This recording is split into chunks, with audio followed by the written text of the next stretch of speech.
Advocate જીજી Ahir આજરોજ Mahuva additional district and sessions જજ સાહેબશ્રીએ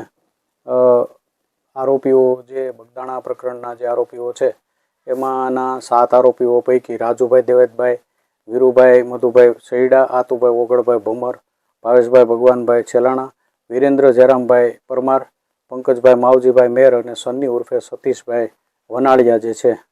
તે 7 જણાની જામીન અરજી અમે કરેલ હતી, જે જામીન અરજી આજરોજ નામદાર કોર્ટે મંજૂર કરી છે અને એમાં શરતી મંજૂરી આપી છે કે આરોપીઓએ તેમની જે સ્વતંત્રતા છે એમનો કોઈ દુરુપયોગ કરવાનો નથી કે કોઈ સોશિયલ મીડિયાના માધ્યમથી વિવાદાસ્પદ કોઈ ટિપ્પણીઓ કરવાની નથી, એ મતલબનો શરતી જામીન પર નામદાર કોર્ટે ચુકાદો આપ્યો છે અને એ જે ચુકાદો જે જામીન મુક્ત કરવાનો ચુકાદો આપ્યો છે એ અમને શિરોમાન્ય છે. સાહેબ, આમાં જે 7 આરોપીની જામીન અરજી થઈ કે 8 આરોપી? અત્યારે કુલ મળીને 8 આરોપીઓ છોડ્યા છે આજે સાહેબે, અને એમાં 7 આરોપીઓની જામીન અરજી મેં કરેલ હતી. બાકીના એક અમારા મિત્ર છે ભાવનગર, એડવોકેટ